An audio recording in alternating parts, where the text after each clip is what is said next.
O Evangelho em 3 minutos, com Mário Persona. Para você entender como a morte e ressurreição de Jesus são essenciais no cristianismo, leia o capítulo 15 de 1 Coríntios. Ali o apóstolo Paulo resume o Evangelho da seguinte maneira: Cristo morreu por nossos pecados, segundo as Escrituras, e foi sepultado e ressuscitado ao terceiro dia, segundo as Escrituras. Primeiro, o Evangelho, ou Boas Novas, está em conformidade com as Escrituras. Nesse caso, aquilo que hoje nós chamamos de Antigo Testamento, e que os judeus já conheciam naquela época. Segundo, a morte e ressurreição de Jesus são duas coisas inseparáveis.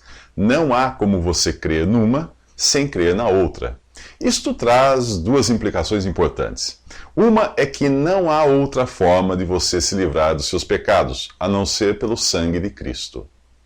Qualquer esforço seu, como caridade, sofrimento ou rezas, não podem salvá-lo, a menos que você duvide do que a Bíblia diz. E o que ela diz?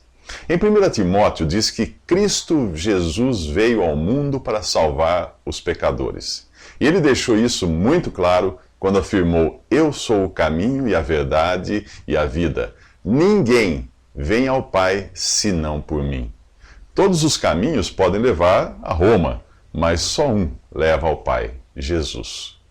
Só ele morreu como substituto do pecador, só ele levou sobre si os nossos pecados e só ele ressuscitou para a nossa justificação. Ou você acha que ele mentiu ao afirmar ser o único caminho que leva ao Pai? Em Atos 4 diz que em nenhum outro há salvação, porque debaixo do céu nenhum outro nome há dado entre os homens em que devamos ser salvos. Em 1 Timóteo diz que há um só Deus e um só mediador, ou intermediário, entre Deus e os homens, Cristo Jesus, homem.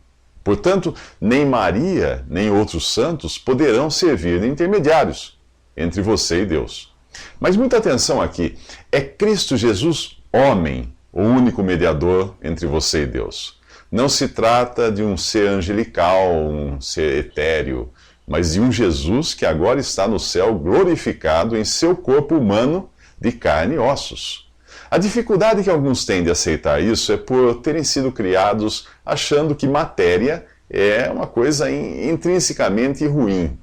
Mas essa ideia foi emprestada da filosofia grega e também das religiões orientais e depois divulgada pelos monges e ascetas. Mas não havia monges entre os primeiros cristãos. Essa prática de monastérios e monges surgiu 300 anos mais tarde e criou a falsa ideia de que uma pessoa santa, isto é, separada para Deus, deveria viver longe de tudo e de todos. Escrevendo de Roma, Paulo termina a sua carta aos crentes em Filipos com a seguinte frase: Todos os santos vos saúdam, mas principalmente os que são da casa de César. César? O imperador tinha parentes cristãos vivendo no palácio em Roma? Sim. Onde mais eles estariam? Numa caverna, no alto de uma montanha? Nos próximos 3 minutos você aprenderá que a ideia de um cristianismo avesso ao mundo material não é bíblica.